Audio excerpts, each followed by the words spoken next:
po akong gagawa nun.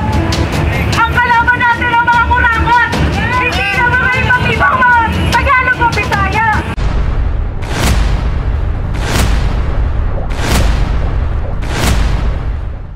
Nanonood pa po ang kapastoran ng Kabisayaan dito po sa Katagalugan. Ako po ay nagsalita dito sapagkat bilang Pilipino at nakikita naman po natin mga kawis, si Pastor Abantisin po ninyo. Nandito ang baka naman po unahin ninyo. Nandito ang baka sa NCR, gusto mong imbestigahan yung Mindanao. Bakit naman ganun? Ayan o, minumulto ka na. Munting ulan lamang ay nagkakaroon sa matinding pagbahan dyan sa Maynila. Even yung sityo ng Maynila, pinapasok na ng baha.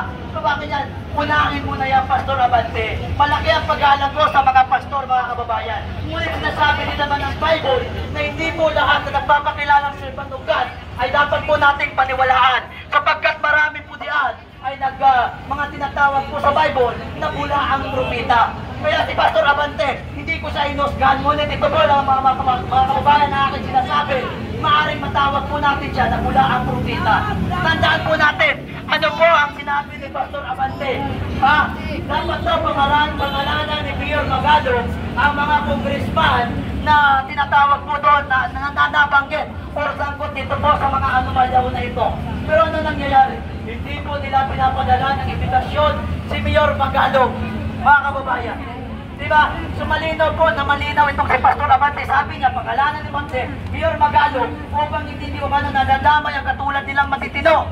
Ngunit si Pastor Abante, hindi naman po nanalo. Mga kababayan ko, malinaw po yan. Hindi po yan utos po ng ating Panginoon. Sapagkat po ang sa Bible, ang ayon po sa sinabi, yun po ang ibinuto. Pero si Pastor Abante, appointed sa diyan ng Comelec. Diba? So dapat po, ito naman si Saldico, nabanggit na si Saldico, tago-tago na sa ibang bansa. Samantalang noon, grabe ho sila kung mga bira. Ngayon, nakikita po natin mga kababayan, kaya magkaisa po tayo para naman po ito sa mga susunod po na henerasyon. Maraming salamat po. At ito po, mga kababayan, last na lang po. Binitawan ko na to. Mga kababayan, last na lang.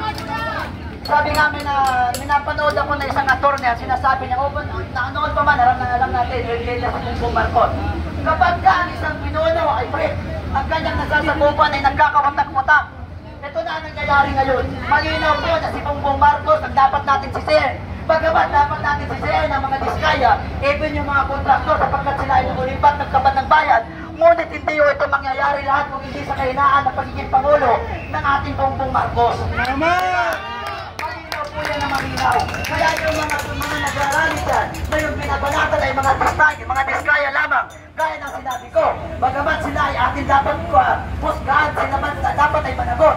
Ngunit yung pinakaulo, kasi nga mga kababayan, kung hindi nyo tinumpok ang ulo, ang uga, hindi po matitigal ang korupsyon po na ito.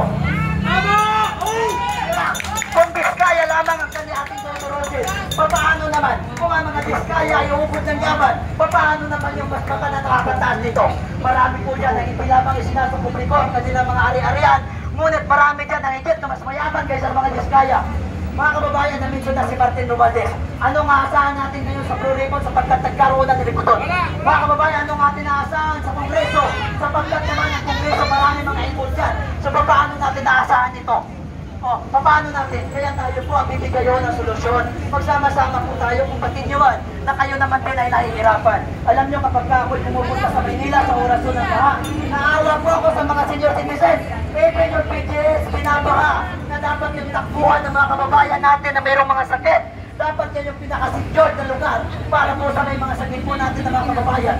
Pero ang nangyayari, Diyos ko naman, di ba, ang nangyayari dyan sa PGS, pinapasok na ng baha. Grabe mga kababayan, nakakaawa tayo kung hindi pa tayo kikilos. Itong ginagawang independent investigative body ni Bongbong Marcos, huwag na kayong umasa dyan.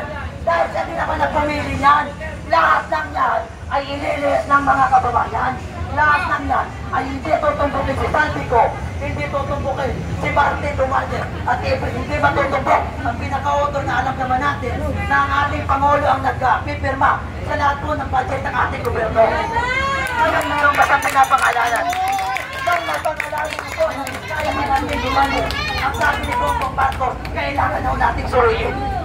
Diba? Even si Bongbong Marcos, alam niya lahat malinaw na malinaw po yan, mga kababayan. Yun lang po, maraming salamat.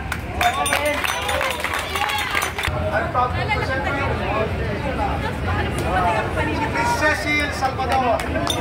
Kapatid ni Alona Alegre, kung kilala niyo si Alona.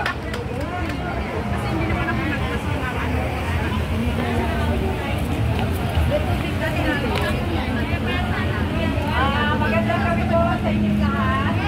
Masaya ako makita ang mga vloggers. Ayan, ito na magpapasipan ko.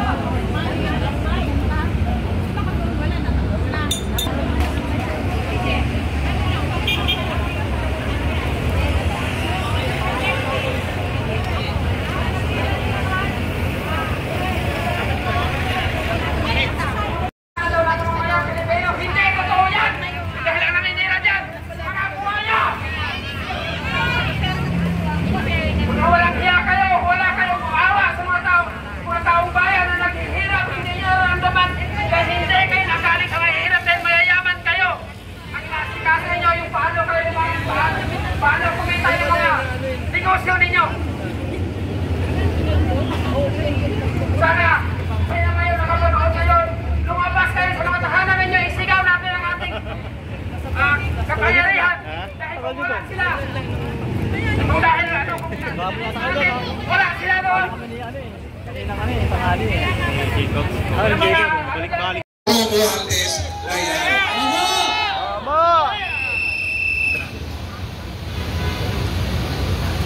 Ano pa ba ho ang gusto nyong mangyari? Kahit sa ibang bansa, wala na tayong dignidad. Inaayuhan na tayo.